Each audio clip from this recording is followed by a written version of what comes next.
Bueno, bienvenidos y bienvenidas a la tercera sesión de hoy. Ya estamos en la recta final. Falta mañana y pasado mañana. Tienen que decir, ay. Bueno, lo que vamos a estudiar ahora en esta última sesión es la lección 23. Vamos a pasar por alto dos porciones porque voy a cubrir eso mañana. Pero vamos a empezar en la página 201, viviendo en el día de la expiación.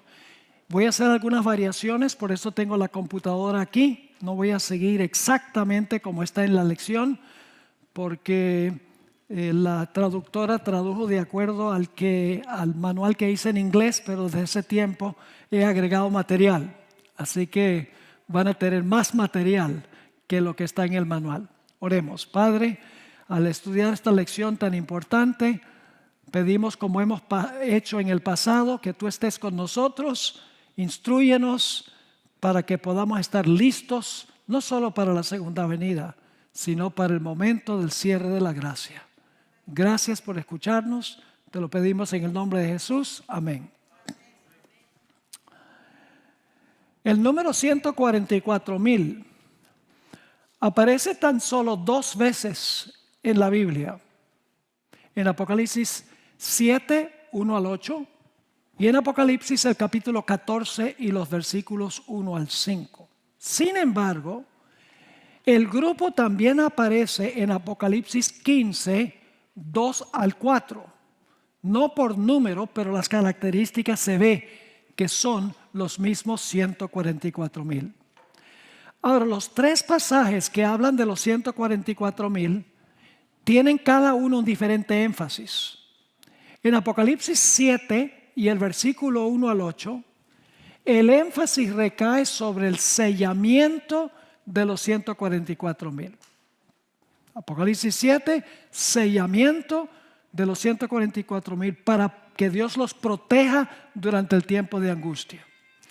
En Apocalipsis 14, 1 al 5, el énfasis recae sobre el carácter de los 144,000. ¿Qué clase de carácter tendrán? Y Apocalipsis 15, 2 al 4 tiene el énfasis de la victoria de los 144,000 sobre la bestia, sobre su imagen, sobre su marca y sobre el número de su nombre. Así que los 3 pasajes tienen un énfasis distinto, están hablando del mismo grupo. Están hablando sobre el sellamiento de los 144,000, el carácter de los 144,000 y la victoria final de los 144,000. Quiero leer un par de citas significativas del Espíritu de Profecía al comenzar. La primera cita está en Mensajes Selectos, tomo 1, página 205. Esto no está en el manual, así que les voy a decir para que vayan anotando. Mensajes Selectos, tomo 1, página 205. Elena White escribió esto en 1901. No es el plan de Dios que los suyos presenten algo que tengan que suponer que no está enseñado en la palabra. No es su voluntad que entren en controversias por cuestiones que no los ayudarán espiritualmente, tales como ¿quiénes han de componer los 144,000? Fuera de duda, esto lo sabrán dentro de poco los que sean elegidos de Dios. Así que la hermana White da la impresión aquí de que no debemos hablar sobre los 144,000. Pero lo que la hermana White está diciendo aquí es que no podemos especular sobre qué personas específicamente van a estar en ese grupo. No es que no podemos saber cuándo ese grupo va a vivir y qué características va a tener, porque la misma Elena White en el Conflicto de los Siglos nos dice claramente que los 144,000 son los que van a pasar vivos por el tiempo de angustia. Ella dice cuándo van a vivir. Así que no es que ella dice que no debemos estudiar este tema, porque toda escritura es inspirada divinamente, y esto está en las escrituras. En otra cita, la hermana White escribió: luchemos con todas las fuerzas que Dios nos ha dado para estar entre los 144,000 Ahora, si debemos luchar con todas las fuerzas que Dios nos ha dado para estar entre los 144,000 y no sabemos quiénes son y no podemos hablar de eso, ¿cómo vamos a saber que debemos pertenecer al grupo? La hermana White sigue diciendo, hagamos todo lo posible para ayudar a otros a ganar el cielo. Ahora, cuando Cristo venga, habrá tan solo dos categorías de salvos. El primer grupo son personas que murieron en Cristo antes de la segunda venida. El segundo grupo es el que va a pasar vivo por el tiempo de angustia final. No sufrirán nunca la muerte física. Estarán vivos cuando el Señor Jesucristo regrese en poder y gloria. El apóstol Pablo describió ambos grupos en 1 Tesalonicenses, el capítulo 4, cuando escribió lo siguiente: por lo cual os decimos esto en palabra del Señor, que nosotros que vivimos, que habremos quedado hasta la venida del Señor, no precederemos a los que durmieron. ¿Cuántos grupos hay? Los que durmieron y los que quedamos, los que estamos vivos.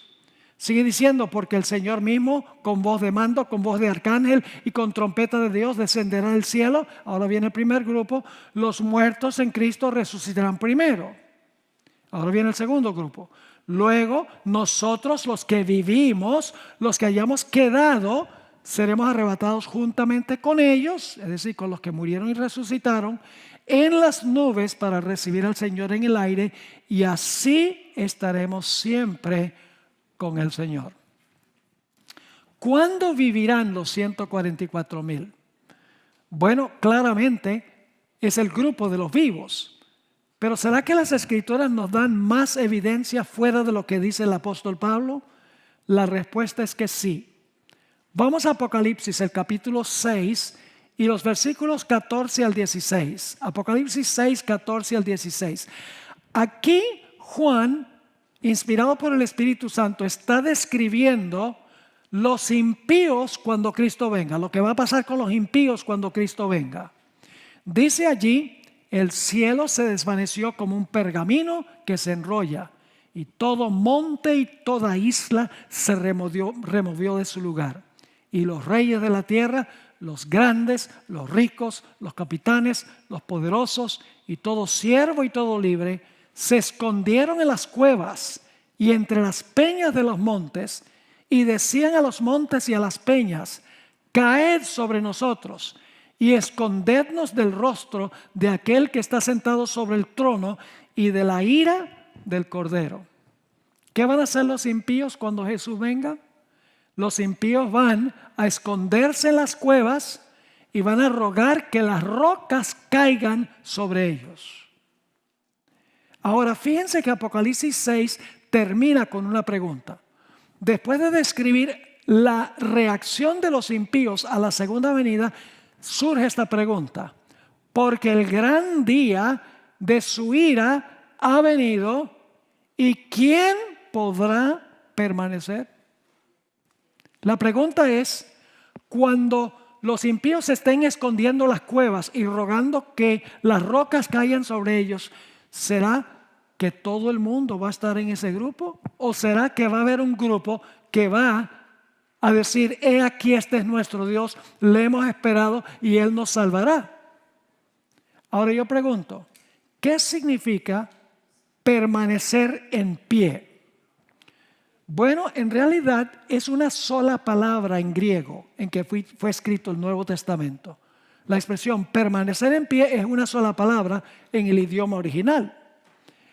En realidad esa palabra, permanecer en pie, es el antónimo de caer. Es decir, permanecer en pie es lo contrario de caer. Vamos a leer algunos versículos a donde encontramos ese significado.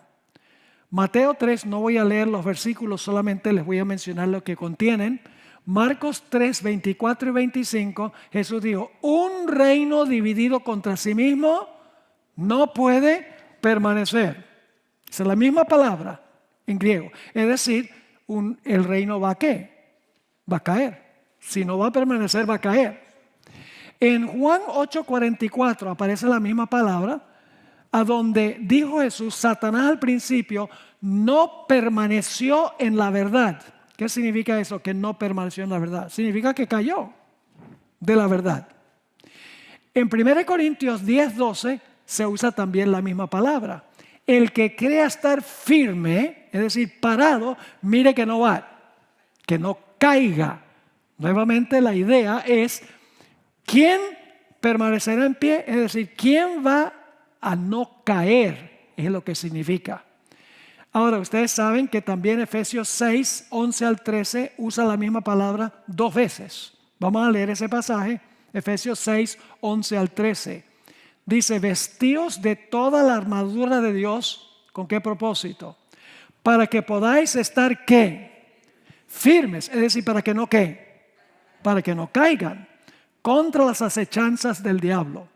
Porque no tenemos lucha contra sangre y carne, sino contra principados, contra potestades, contra los gobernadores de las tinieblas de este siglo, contra huestes espirituales de maldad en las regiones celestes. Versículo 13. Por tanto, tomad toda la armadura de Dios para que podáis resistir en el día malo y habiendo acabado todo, estar firmes. Es decir, estar en pie. Vamos a notar un ejemplo más que tiene directamente que ver con la segunda venida. Lucas 21:36 dice, velad pues, está hablando Jesús, velad pues en todo tiempo orando que seáis tenidos por dignos de escapar todas estas cosas que vendrán, todos los desastres, y de estar en pie delante del Hijo del Hombre. Así que cuando se hace la pregunta, el gran día de su ira ha venido, ¿quién podrá estar firme o quién podrá estar en pie? Significa, ¿quién no va a caer? Ahora, ¿dónde creen ustedes que conseguimos la respuesta a la pregunta del último versículo del capítulo 6? Pues el lugar más lógico sería el siguiente capítulo. El siguiente capítulo nos dice quiénes van a quedar en pie. ¿Quiénes son? Los 144,000. Noten Apocalipsis 7 y vamos a leer los versículos 1 al 4. Los 144,000 van a permanecer en pie porque tienen el sello de Dios. Ahora, ¿podemos saber cuándo van a vivir los 144,000? Claramente que sí. Porque el versículo 17 del capítulo 6 termina diciendo, el grande día de su ira ha venido, ¿quién podrá estar en pie? Cuando Cristo venga, ¿quién podrá estar vivo y en pie? Y el capítulo 7 dice que fueron sellados en preparación para la segunda venida. Es la última generación. Además de eso, claramente, cuando habla de la victoria de los 144,000, dice que ganaron la victoria sobre la bestia, su imagen, su marca y el número de su nombre. Eso pasa al final de la historia. Es decir, es la generación que va a vivir al final de la historia. Hablemos entonces primero del sellamiento de los 144,000. Apocalipsis 7:1. Después de esto, vi a 4 ángeles en pie sobre los 4 ángulos de la tierra, que detenían los 4 vientos de la tierra. ¿Qué representan los 4 vientos? ¿Qué pasa cuando se sueltan los 4 vientos? Bueno, una catástrofe global, la destrucción, la segunda venida, el tiempo de angustia. Así que dice, detenían los 4 vientos de la tierra para que no soplase viento alguno sobre la tierra, ni sobre el mar, ni sobre ningún árbol. Vi también a otro ángel que subía de donde sale el sol, es decir, del oriente. ¿Y qué tenía este ángel? Tenía el sello del Dios vivo. Y clamó a gran voz a los 4 ángeles, a quienes se les había dado el poder de hacer daño a la tierra y al mar, diciendo, no hagáis daño a la tierra, ni al mar, ni a los árboles, hasta que hayamos sellado en sus frentes a los siervos de nuestro Dios. Y oí el número de los sellados, 144,000 sellados de todas las tribus de los hijos de Israel. ¿Qué va a suceder antes de que suelten los vientos los ángeles? Cuando suelten los vientos significa que se cierra la puerta de la gracia. Ya Cristo ya no intercede por los seres humanos. ¿Qué va a pasar con aquellos que son sellados? Pues Dios ha puesto su sello que los identifica como suyos. Y por eso en el tiempo de angustia Dios los va a proteger. No van a perecer, no van a morir. No van a morir de hambre, no van a morir de sed, no van a morir como mártires. Van a pasar vivos por el tiempo de angustia final porque tienen el sello de Dios en sus frentes. Es decir, el propósito del sello es mostrar que son propiedad de Dios para que los ángeles los protejan de lo que va a ocurrir durante el tiempo de angustia. Ahora, es interesante notar que en Apocalipsis 7, cuando habla del sello puesto en la frente para proteger a los fieles cuando venga la gran tribulación, dice que son siervos de Dios y tienen el sello en su frente. Yo pregunto, ¿de dónde viene ese lenguaje? Ese lenguaje de que tienen el sello estampado en la frente. No es un sello literal, no es un tatuaje. En realidad significa el carácter, porque es el nombre de Dios, dice en Apocalipsis el capítulo 14. Es decir, ellos tienen el sello de Dios en su mente y tienen la ley escrita en el corazón. ¿De dónde viene ese lenguaje del sello en la frente? Hermanos y hermanas, viene del libro de Ezequiel. Ezequiel 8 y 9. Van a Ezequiel 8, ahí habla sobre la situación de Israel, del pueblo de Dios, los que profesaban ser hijos de Dios. Dice que estaban practicando toda clase de abominaciones en la ciudad de Jerusalén. Estaban practicando idolatría. El capítulo 8 tiene una lista de abominaciones en orden de severidad. Dios le muestra a Ezequiel una abominación que están cometiendo los que profesan servir a Dios. Esto no es los filisteos ni los babilonios. No, está hablando de lo que se está haciendo entre el pueblo de Dios. Y la abominación que culmina la lista es que los dirigentes están en el templo, los dirigentes judíos están en el templo, tienen la espalda al templo y tienen el rostro hacia el oriente y están adorando al dios Sol. La mayor abominación. Y por lo tanto Dios dice, yo voy a venir y voy a destruir a Jerusalén. Pero antes de destruir a Jerusalén, manda un ángel que sella en sus frentes a los que claman y gimen por las abominaciones que se están cometiendo en la ciudad. Los que claman y gimen son los mismos siervos de Dios de Apocalipsis el capítulo 7. Son siervos de Dios porque ¿qué? Porque claman y gimen. No participan en las abominaciones, sino que claman y gimen por causa de las abominaciones que se están cometiendo en la ciudad. No es tiempo de que clamemos y gimamos por lo que está pasando entre el pueblo de Dios profeso, no solamente en las iglesias apóstatas, porque en realidad ellos guardan el día del sol, ¿verdad? Y la gente dice, bueno, no es lo mismo adorar en el día del sol que adorar el sol, como hacían en los días de Ezequiel. En principio es la misma cosa. Y ustedes dicen, ¿pero por qué? Esto lo mencioné anteriormente. Yo pregunto, ¿quién hizo el sol? Dios. ¿Lo hizo con fines de adoración?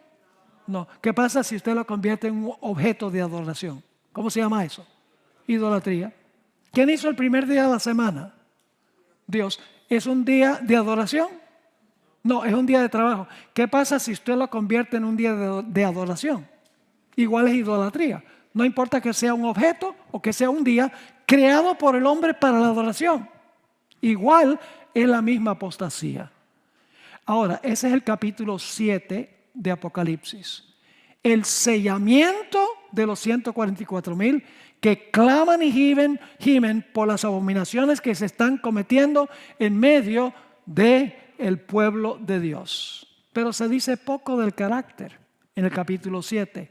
Es mayormente el sellamiento protectivo de Dios para preservar su vida en el tiempo de angustia, para que los ángeles vean la señal que los identifica como de Dios y los ángeles los cuiden y los protejan en el tiempo de angustia. Apocalipsis 14, 1 al 5 nos da el carácter de los 144,000 de la generación final, los que van a pasar vivos por el tiempo de angustia. Su vida va a estar en peligro, pero no van a perecer. Vamos a leer Apocalipsis 14, 1 al 5.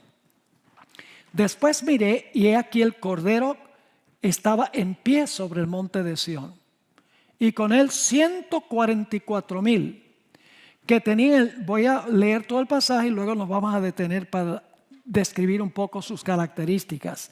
Tenían el nombre de él y el de su padre escrito en la frente. Y oí una voz del cielo como estruendo de muchas aguas y como sonido de un gran trueno. Y la voz que oí era como de arpistas que tocaban sus arpas y cantaban un cántico nuevo delante del trono y delante de los 4 seres vivientes y de los ancianos. Y nadie podía aprender el cántico sino aquellos 144,000 que fueron redimidos de entre los de la tierra. Estos son los que no se contaminaron con mujeres, pues son vírgenes. Estos son los que siguen al Cordero por donde quiera que va. Estos fueron redimidos de entre los hombres como primicias para Dios y para el Cordero. Y en sus bocas no fue hallada mentira, pues son sin mancha delante del trono de Dios. ¿Qué clase de carácter tienen? Estelar. Un carácter limpio, puro. Ahora vamos a desmenuzar las características. En primer lugar, tienen el nombre del Padre y el Hijo en sus frentes. ¿Qué representa el nombre? El nombre representa el carácter.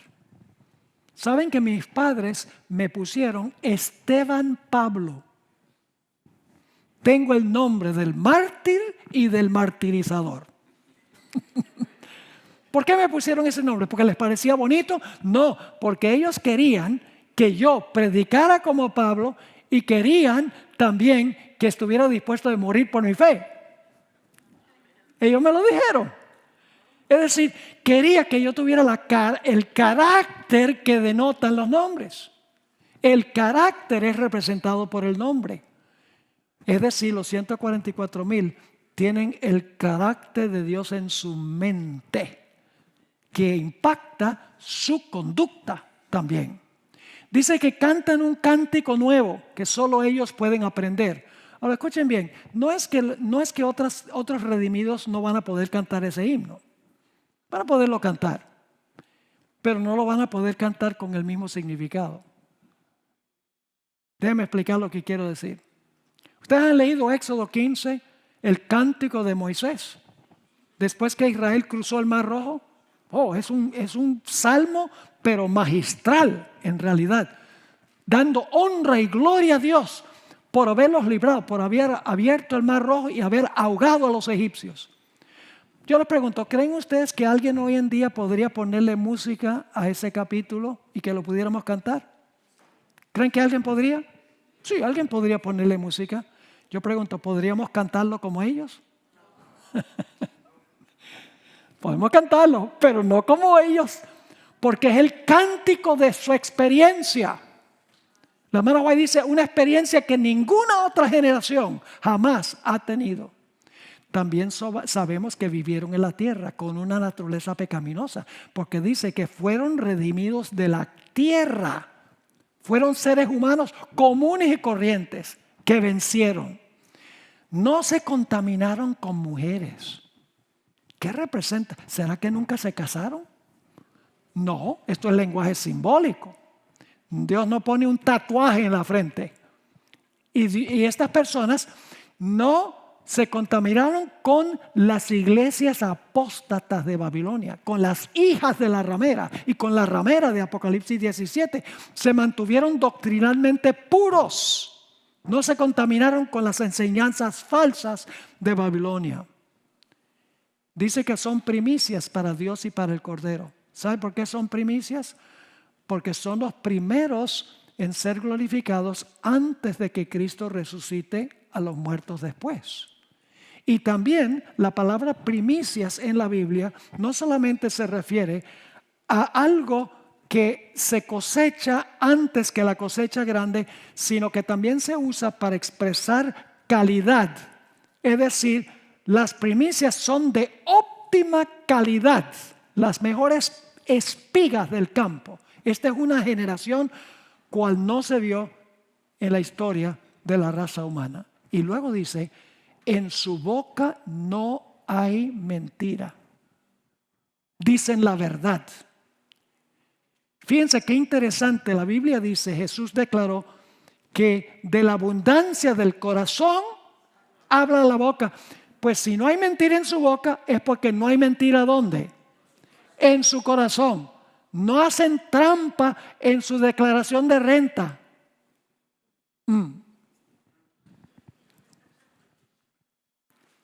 Y muchas otras cosas que decimos, son pequeñas, no son importantes. Son fieles y verdaderos en todo.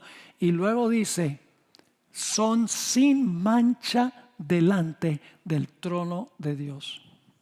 ¿Qué carácter tendrá esa generación final? La tercera perspectiva de los 144,000 es la victoria de los 144,000. Está en Apocalipsis 15 y el versículo 2 al 4. Aquí se comprueba que ellos vivieron en la crisis final, que no son los redimidos de todas las edades. Ellos vivieron en la última etapa del planeta. Y usted dice, ¿cómo sabemos eso? Pues vamos a leer el pasaje. Vi también como un mar de vidrio mezclado con fuego. Y a los que habían alcanzado, ¿qué cosa? La victoria sobre la bestia y su imagen, su marca y el número de su nombre, en pie sobre el mar de vidrio con las arpas de Dios. ¿Cuándo vivieron? Si ganaron la victoria sobre la bestia, su imagen y su marca, yo pregunto, ¿la marca de la bestia se ha impuesto todavía? ¿Cuándo se va a imponer la marca de la bestia? Al final de la historia. El último evento antes de cerrarse la puerta de la gracia. ¿Cuándo vivieron entonces los 144,000? Vivieron al final de la historia, cuando vino la prueba sobre la bestia, su imagen, su marca y el número de su nombre. Ahora aquí viene lo interesante. Apocalipsis, el capítulo 6, 17, no es el único lugar a donde se hace la pregunta: el gran día de su ira ha venido y quién podrá permanecer en pie. Aparece en otras partes de la Biblia también. Vayan conmigo a Joel, el capítulo 2 y el versículo 11. Joel 2 y el versículo 11. Ya hemos hablado del carácter de los 144,000 en Apocalipsis el capítulo 14, pero ahora vamos a notar otros textos que describen el carácter de este grupo final. Joel 2:11 describe la segunda venida de Jesús. Y fíjense lo que dice: y Jehová dará su orden delante de su ejército. Cuando Jesús ¿viene Jesús en un caballo blanco? Sí, Apocalipsis 19 dice, viene con un caballo blanco. ¿Y quiénes vienen detrás de él en caballos blancos? Los ejércitos del cielo, dice, vienen con él. Eso es lo que está describiendo aquí. Jehová dará su orden delante de su ejército, porque muy grande es su campamento, fuerte es el que ejecuta su orden. Y ahora escuchen la pregunta: porque grande es el día de Jehová y muy terrible, ¿quién podrá soportarlo? Una pregunta similar, ¿sí o no? El día grande de Jehová y terrible, ¿quién podrá soportarlo? ¿Dónde esperan conseguir la respuesta a esa pregunta? Pues en los versículos que siguen, que ya notamos en la lección anterior, que describen la fiesta de trompetas, porque viene el día de expiación, la preparación necesaria para poder pasar por este periodo victoriosamente. Dice en Joel 2, 12 al 17, el siguiente versículo: por eso, porque viene el día grande y terrible de Jehová, dice, por eso pues ahora, dice Jehová, convertíos a mí con todo vuestro corazón, con ayuno y lloro y lamento. rasgad vuestro corazón y no vuestros vestidos. Convertíos a Jehová vuestro Dios, porque misericordioso es y clemente, tardo para la ira y grande en misericordia, y que se duele del castigo. ¿Quién sabe si volverá y se arrepentirá, es decir, de hacer el mal, y dejará bendición tras de él? Esto es ofrenda y libación para Jehová vuestro Dios. Y luego noten lo que dice: tocad trompeta en Sión. ¿Qué fiesta es esa? La fiesta de las trompetas, anunciando: prepárense en el día de expiación, porque viene esta crisis terrible, estén listos. Dice: tocad trompeta en Sión, proclamad ayuno, convocad asamblea. Todo esto son características del día de expiación, de las trompetas que preparan para el día de expiación. Dice nuevamente: tocad trompeta en Sión, proclamad ayuno, convocad asamblea, reunid el pueblo, santificad la reunión, juntad a los ancianos, congregad a los niños y a los que maman, salga de su cámara el novio y de su tálamo la novia. Todo el mundo tiene que reunirse y prepararse. Entre la entrada y el altar, fíjense con lo que deben ser los pastores. Entre la entrada y el altar, lloren los sacerdotes, ministros de Jehová, y digan: perdona, oh Jehová, a tu pueblo, y no entregues al oprobio tu heredad, para que las naciones se enseñoreen de ella. Porque en el tiempo de angustia parece que las naciones se van a enseñorear del pueblo de Dios. ¿Por qué han de decir entre los pueblos: ¿dónde está su Dios? Repasemos entonces las características de los versículos que acabamos de leer. En Israel el sonido de las trompetas anunciaba la cercanía del día de expiación. Asimismo, el movimiento milerita anunció el comienzo del juicio de los muertos, con lo que llama la hermana White el clamor de medianoche. Y el juicio de los vivos comenzará con el gran clamor de Apocalipsis, el capítulo 18 y el versículo 1 al 4. En el día de expiación, los israelitas todos debían reunirse alrededor del santuario para seguir los movimientos del sumo sacerdote por fe, porque ellos no podían entrar allí. Yo pregunto, ¿debemos tener nuestras mentes allá en el santuario con Jesús en el lugar santísimo, simpatizando con lo que Él está haciendo? ¿Cómo no? Mientras el sumo sacerdote purificaba el santuario, el pueblo debía afligir sus almas y purificar el templo del alma. Porque Jesús no va a purificar nada allá que no esté purificado aquí en nuestro corazón.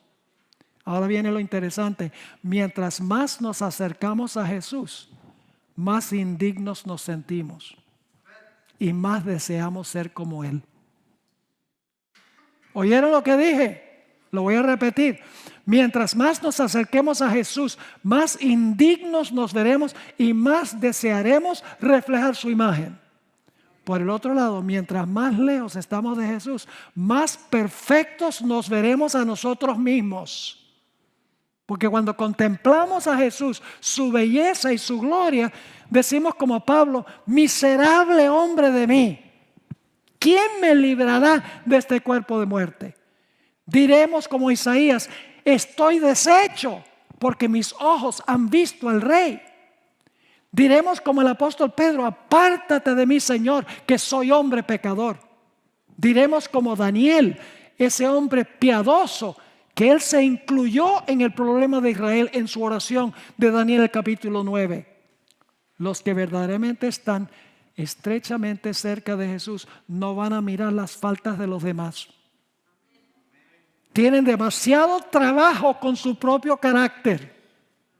Ahora, en el día de expiación, los judíos también ayunaban. Entonces alguien dirá: entonces, pastor, ¿tenemos que ayunar desde 1844 hasta ahora? No, tenemos que entender qué es el ayuno. El ayuno no es dejar de comer.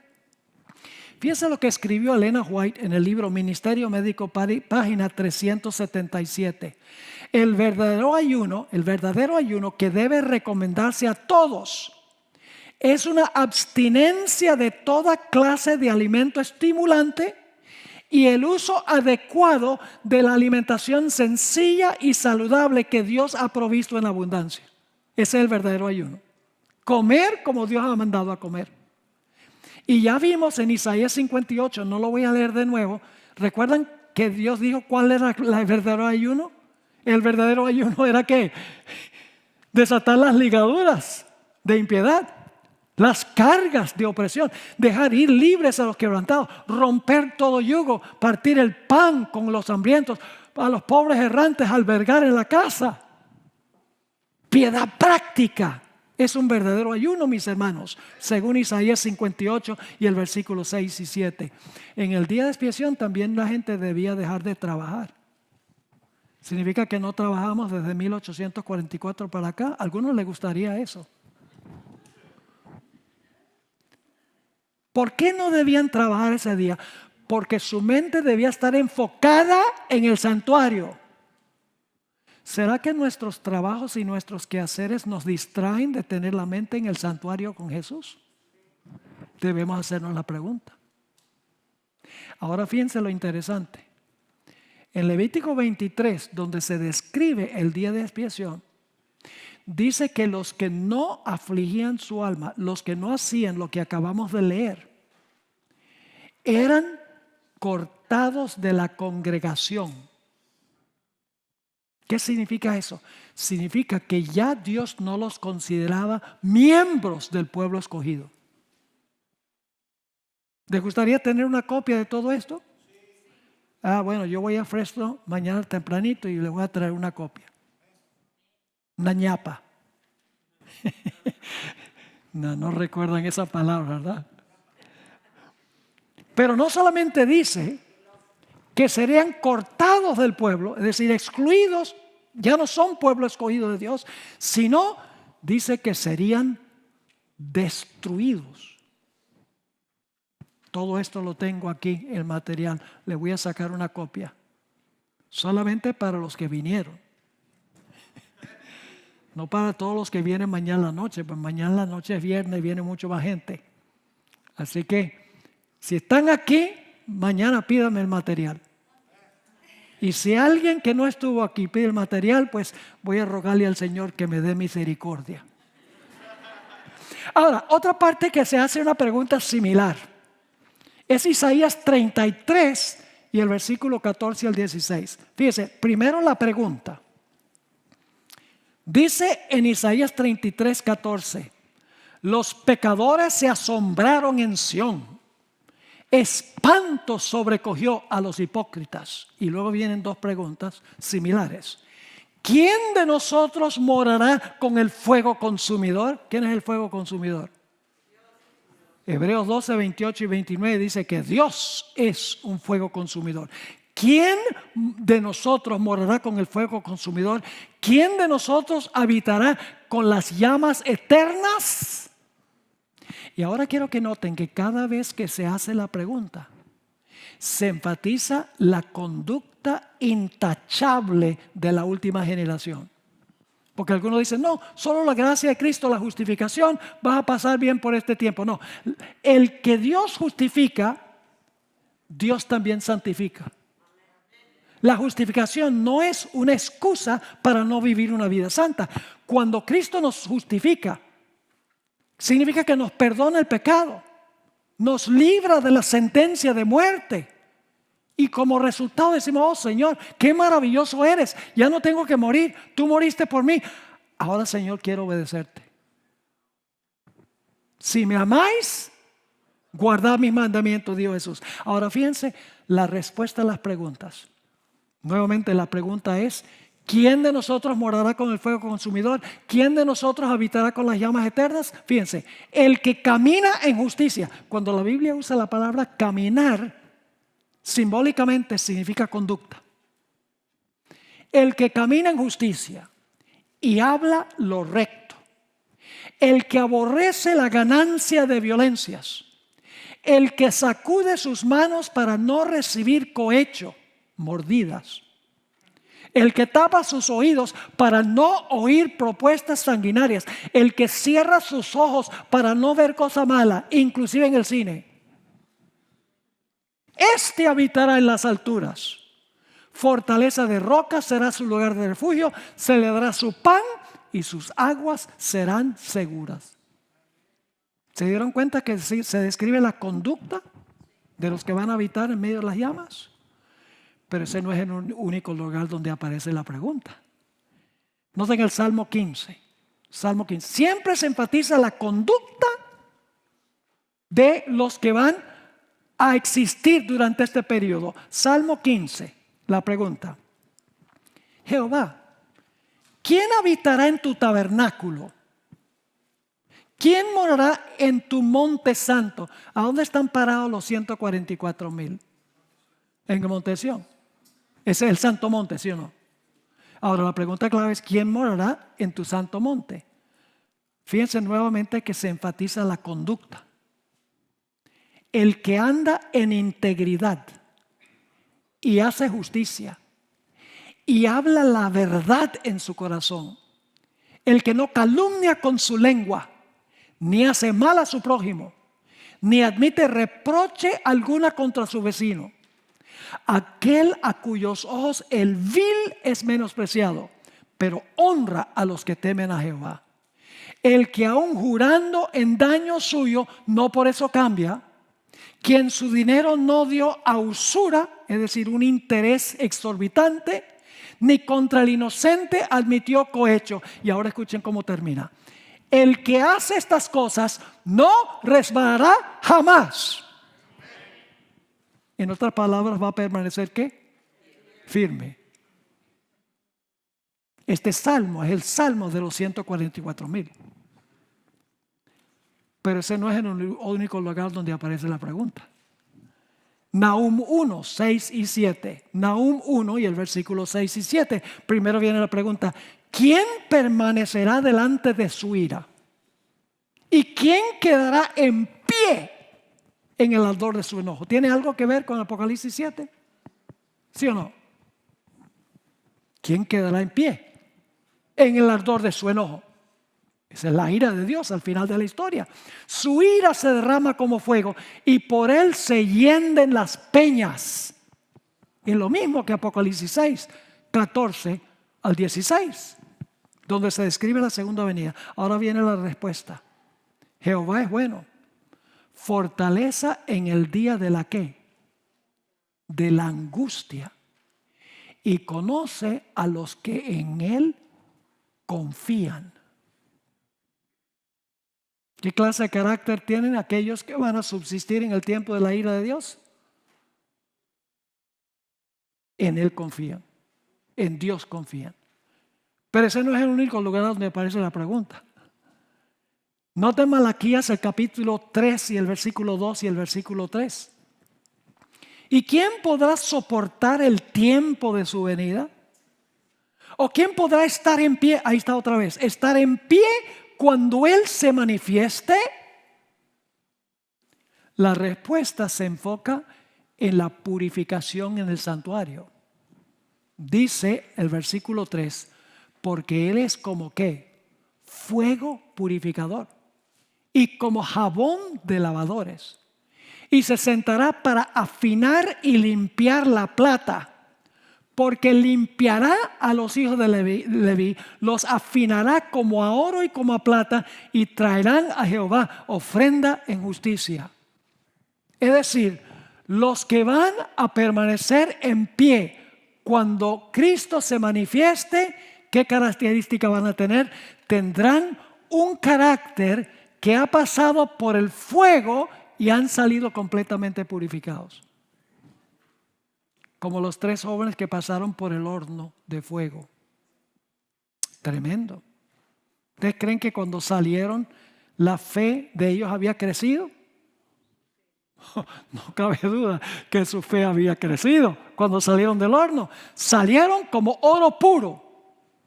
Cuando Job pasó por su experiencia, dice en Job 23, versículo 10, me probará y saldré como oro, sin la escoria. ¿Saben cómo se purifica el oro? Se pone en un horno súper caliente. ¿Y qué pasa en el horno? Consume todo lo que no es oro, y cuando sale sale oro puro. Así será con la última generación. Fíjense cómo describió la hermana White este grupo. Está comentando sobre el libro de Malaquías, el capítulo 3. Dice así: el profeta dice, pero ¿quién es capaz de soportar el día de su advenimiento? ¿Y quién podrá estar en pie cuando él apareciere? Porque será como el fuego del acrisolador y como el jabón de los bataneros, pues que se sentará como acrisolador y purificador de la plata, y purificará a los hijos de Leví, los afinará como el oro y la plata, para que presenten a Jehová ofrenda en justicia. Ahora viene el comentario. Los que vivan en la tierra, cuando cese la intercesión de Cristo en el santuario celestial, deberán estar en pie. ¿Deberán estar qué? En pie en la presencia del Dios Santo, sin mediador. ¿Está claro eso? Durante el tiempo de angustia, ¿tendremos un mediador? ¿Podremos meter los pecados al santuario? No, porque el santuario ya ha sido purificado, no se va a contaminar de nuevo. ¿Me están entendiendo? Hoy en día a la gente no le gusta hablar sobre una última generación que vence completamente el pecado. Porque la naturaleza humana es demasiado débil. La naturaleza humana pecaminosa, dicen, es demasiado fuerte. Pero ¿saben lo que están diciendo en verdad? Que Dios no es suficientemente poderoso como para darnos la victoria sobre la naturaleza pecaminosa. No están diciendo el hombre es débil, están diciendo Dios no es fuerte. ¿Me están entendiendo lo que estoy diciendo? Dios tendrá una generación, cuando se cierre la puerta de la gracia, que durante el tiempo de angustia no van a pecar. Sigue diciendo, sus vestiduras deberán estar sin mácula. Las vestiduras representan el carácter. Sus caracteres purificados de todo pecado por la sangre de la aspersión. Por la gracia de Dios y sus propios y diligentes esfuerzos, deberán ser vencedores en la lucha con el mal. Mientras se prosigue el juicio investigador en el cielo, mientras que los pecados de los creyentes arrepentidos son quitados del santuario, debe llevarse a cabo una obra especial de purificación, de liberación del pecado entre el pueblo de Dios en la tierra. A veces enfatizamos tanto lo que hace Cristo en la purificación del santuario que nos olvidamos lo que hacía el pueblo fuera del santuario. Tenía que simpatizar con la obra de Cristo en el santuario. Y luego la hermana White dice, esta obra está presentada con mayor claridad en los mensajes del capítulo 14 de Apocalipsis, el mensaje de los 3 ángeles. ¿Saben algo?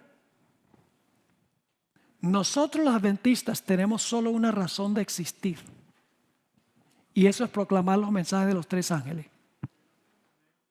Para eso existimos. ¿Conocen ustedes otra iglesia que dice, bueno, nuestra misión es compartir los mensajes de los 3 ángeles con el mundo? ¿Conocen alguna otra iglesia que dice que esa es la misión de ellos? No. La iglesia adventista es única en su género, en el sentido de que nuestro mensaje, nuestra misión es proclamar los mensajes de los 3 ángeles al mundo. Para eso existimos. La sierva de Dios luego, después de decir que esta obra está presentada con mayor claridad en los mensajes del capítulo 14 de Apocalipsis, luego ella dice, cuando esta obra haya quedado consumada, los discípulos de Cristo estarán listos para su venida. Pero hay otro lugar donde aparece la pregunta. El Salmo 24 y el versículo 3 tiene la pregunta, ¿quién subirá al monte de Jehová? ¿Cuál es el monte de Jehová? ¿Dónde están parados los 144,000? Sión. ¿Quién subirá al monte de Jehová? ¿Y quién estará en su lugar santo? Piensa en la respuesta. Tiene que ver con conducta otra vez. Dios no solamente va a perdonar nuestros pecados, sino que nos va a limpiar de toda maldad, de tal manera que nuestra conducta refleje el carácter de Él. Dice, el limpio de manos y puro de corazón, el que no ha elevado su alma a cosas vanas, ni jurado con engaño, él recibirá bendición de Jehová y justicia del Dios de salvación. Tal es la generación de los que le buscan, de los que buscan tu rostro, oh Dios de Jacob. Tremendo. Y déjeme decirles algo. En nuestra fuerza es imposible vencer el pecado. Nosotros no podemos. Pero con el poder del Espíritu Santo sí. Pero el poder del Espíritu Santo solamente viene cuando nosotros oramos. Solamente viene cuando nosotros estudiamos la palabra. Solamente viene cuando testificamos a otros. Solo viene cuando somos fieles en nuestra asistencia a la iglesia, fieles en nuestra mayordomía en la iglesia, fieles en trabajar en una función en la iglesia. Así nos estamos preparando, hermanos y hermanas. Si estamos sentados indolentes en una banca, no nos estamos preparando. La sierva del Señor escribió en la matutina, alza tus ojos, página 342. Fíjense, la relación entre lo que hace Jesús en el cielo y con lo que debemos estar haciendo aquí. Satanás está tentando constantemente a los hombres para desviarlos de la fidelidad y de la consumación de las obras esenciales de preparación para el gran evento que probará el alma de cada hombre. La obra, escuchen, la obra en el santuario celestial está avanzando. Jesús está purificando el santuario. La obra en la tierra corresponde con la obra en el cielo. Los ángeles celestiales están trabajando constantemente para llamar la atención del hombre, el instrumento viviente, hacia la contemplación y la meditación en Jesús, para que mirando la perfección de Cristo sean impresionados por las imperfecciones de sus propios caracteres. Cristo declaró que el Consolador prometido testificará de mí. Esta es la carga del mensaje para este tiempo. Ahora fíjense, ¿quiénes son los que van a ver a Dios y van a decir, he aquí esto es nuestro Dios, le hemos esperado y Él nos salvará? Voy a leer algunos versículos. Mateo 5, el versículo 8 dice, bienaventurados los de limpio corazón, porque ellos verán a Dios. No se van a esconder del rostro, como dice Apocalipsis 6, 14 al 16, de los impíos. No se van a esconder. Dice, los de limpio corazón verán a Dios. En Isaías 33, inmediatamente después de hablar de los que van a habitar en el fuego, dice, tus ojos verán al Rey en su hermosura. Verán la tierra que está lejos, que es el cielo. Primera Juan 3, 1 al 3. Mirad cuál amor nos ha dado el Padre para que seamos llamados hijos de Dios. Por esto el mundo no nos conoce porque no le conoció a Él. Amados, ahora somos hijos de Dios y aún no se ha manifestado lo que hemos de ser. Pero sabemos que cuando Él se manifieste, que es la segunda venida, seremos semejantes a Él porque le veremos tal como Él es. Y ahora escuchen bien, ¿qué tenemos que estar haciendo entonces? Y todo aquel que tiene esta esperanza en Él se purifica a sí mismo, así como Él es puro. Y ustedes conocen Hebreos el capítulo 12 y el versículo 14 dice, seguid la paz con todos y la santidad, sin la cual nadie verá al Señor. ¿Saben cuál es el secreto de la victoria? Contemplar a Jesús en su palabra. Por eso la hermana White dice que debemos pasar 1 hora diaria contemplando la vida de Cristo, especialmente las escenas finales, dice ella. El apóstol Pablo dice, mirando a cara descubierta como en un espejo la gloria del Señor. La gloria del Señor es su carácter. Somos transformados, o mejor, estamos siendo transformados a su propia imagen. Somos transformados al contemplar a Jesús. Vemos nuestra pecaminosidad y anhelamos tener la santidad de Él. Lo que pasa es que estamos escuchando y viendo lo que pudre el carácter y no lo que limpia el carácter. Lo que vemos y lo que oímos determina el estado de nuestro carácter, hermanos y hermanas. Tenemos que cuidar las avenidas del alma para estar listos para la venida del Señor. Yo tuve un alumno en Colombia, cuando enseñé teología allá, que era el mejor alumno que yo tuve en todos los años. Este muchacho llegaba a clase con su Biblia, con su cuaderno, se sentaba ahí en el pupitre y desde que empezaba la clase hasta que terminaba, él tenía los ojos fijos, anotando, escribiendo, subrayando en su Biblia, prestando atención. Sacaba las mejores notas de todos los alumnos. Tremendo. Lo tuve 3 años. No lo tuve para el 4.º año porque me fui cuando estaba en 3.º. Lo interesante es que hace 2 o 3 años, antes del COVID, lo invitamos para grabar una serie en nuestro estudio que se transmite por Zoom TV Latino.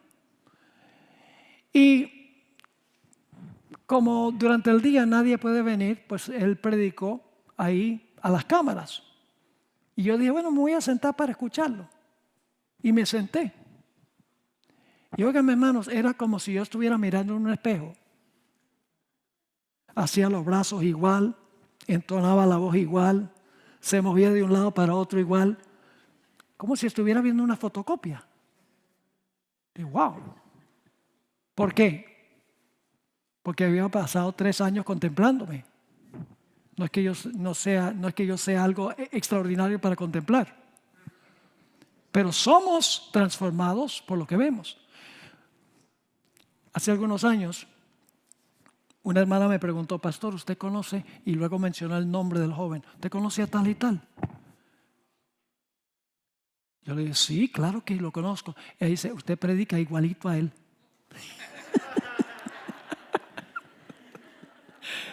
Y yo le dije, hermana, él fue mi alumno por 3 años. Ay, pastor, perdone. No hay nada que perdonar. El principio es que por la contemplación somos transformados. Lo que vemos y oímos determina la calidad de nuestro carácter. Y la generación final oirá y verá y tocará y gustará solamente lo que está en armonía con el carácter de Dios. No es tiempo de que nosotros nos pongamos serios y hermanos y hermanas nos preparemos para este tiempo. Las cosas del mundo indican que estamos en el umbral del fin. Así que preparémonos por si acaso estamos vivos para pasar victoriosamente.